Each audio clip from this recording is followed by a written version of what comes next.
I started a video. You guys fell off the table in the garage. Corrupted the file. Let's try this again.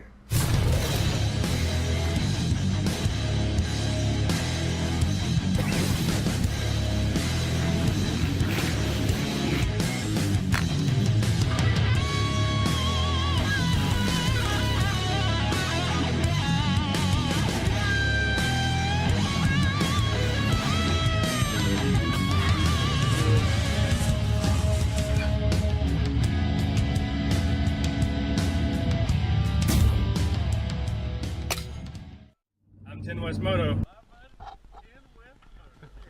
And round two. Starting line. You guys fell from right here. Boop, on the floor. Now, we have Chinese oversized radiators, 30% oversized, that we're going to put on the KTM. If you guys didn't see on my Instagram page, during the hangover hair scramble, we did this to our poor radiators. This is actually the only spot that's leaking right now. I'm surprised. This was not leaking for some strange reason, but you can see this one's bent like that. This one's just all busted up. These things went through hell. How about these Chinese radiators? I want to see what they're all about actually. They were about half the price. Together, they were about half the price of one OEM radiator for KTM. I got a bunch of mixed reviews on them, so I will put these things through the test and see if I like them or if I hate them. Also, lesson learned, we got some guards. These are Flatland Racing radiator guards. They were supposed to be for oversized radiators, but they do not fit. It's supposed to slide over through these on the outside. Comes on the outside here just fine.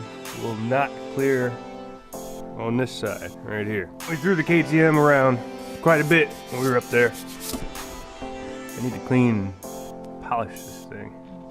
But we got all the thick mud and grime off of it. That's all that matters. Clean the air filter out. I need to clean the air box.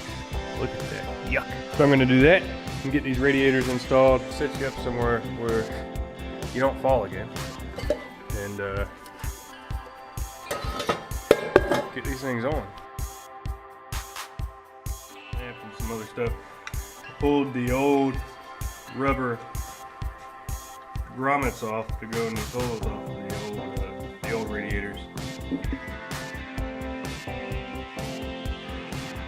Not really quite sure how these are going to fit on here. I have no idea. This is the first time I've messed.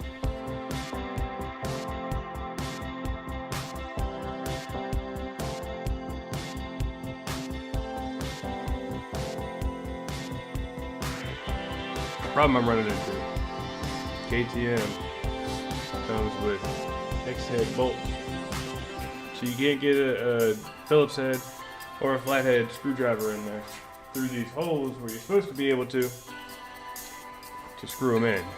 I do not have a nut driver that is that long. I'm not liking that. So we're gonna fix it. Found the extension we needed. This rubber grommet going on the actual radiator with this spacer in between the two creates too much of a gap for the bolt to go through with the new cover. Now this bolt should go through that, no problem. But with this extra gap right here, that's creating that much more of a space, not allowing the threads to catch.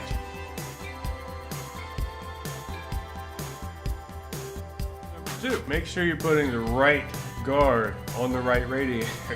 I'm not one for instructions. I like doing stuff the hard way. You put these things on and off a couple hundred times and figure out what won't work. Next time you have to install one, it'd be that much easier. They have these access holes so you can get in there and tighten these bolts down. And then this come into here, clamp into place, kind of hold everything together once we get the other one on. Clearance seems good.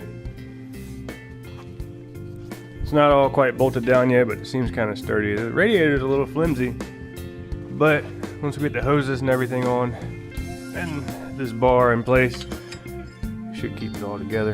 We got the radiators on, got the guards on. This side's a lot more sturdy than the other. A little sketchy about that gap right there, but fits. That hose is extremely tight on that.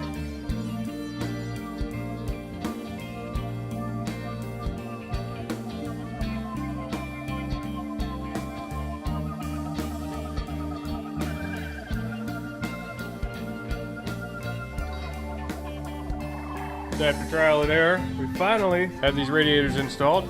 The hose is on, everything's tight, really tight. Ready to fill up, get the gas tank on, bam, start it up.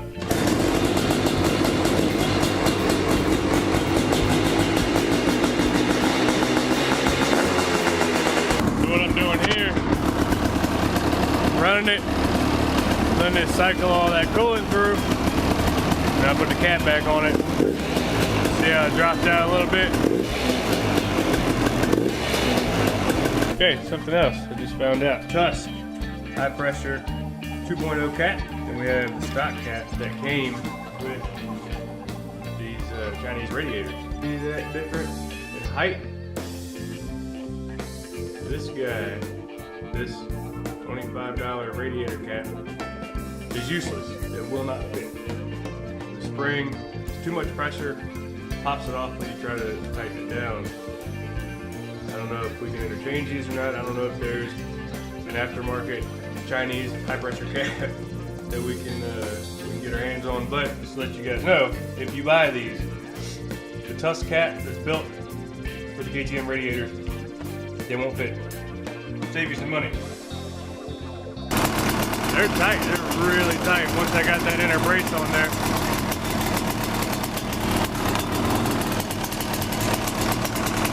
Got to seat the gas tank a little better. It's supposed to match up to these holes right there. Thread.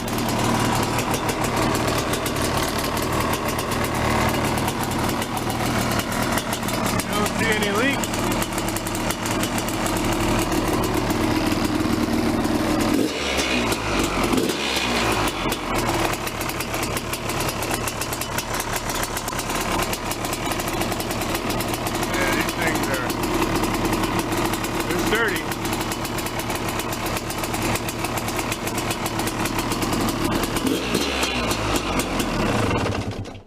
Something maybe you guys can help me out with.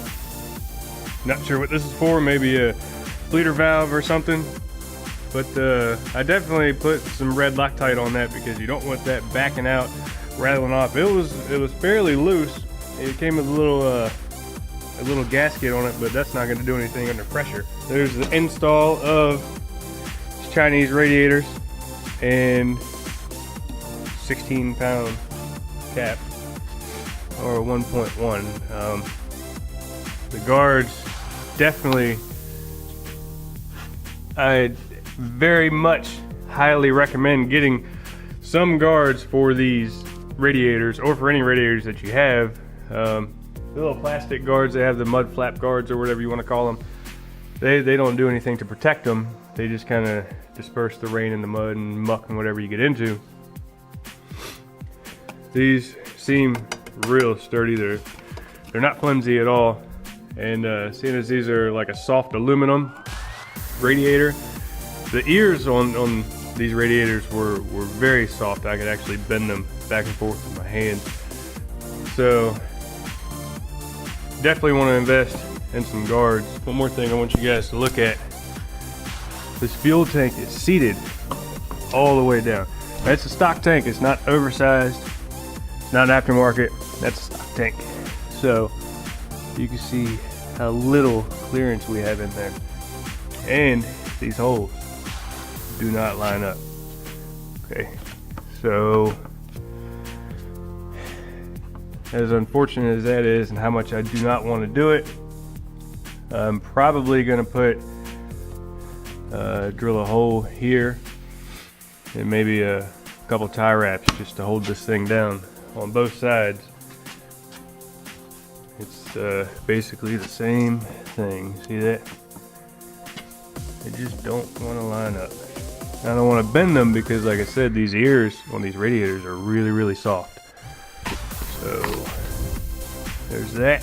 Tomorrow we are going to Robert's Track and Trail We're gonna go through their 10-mile trail loop in their motocross track. We're gonna put these things to the test this race season. You guys will be with us every step of the way to see how well they do or how quick they fail. Make sure you leave a like, definitely subscribe, leave a comment. I try to respond to pretty much everybody. So I'm excited about these Chinese radiators. Like I said, I've heard mixed reviews. We're definitely gonna put them to good use. Until next time, I'm 10 West Moto. I see you on the starting line.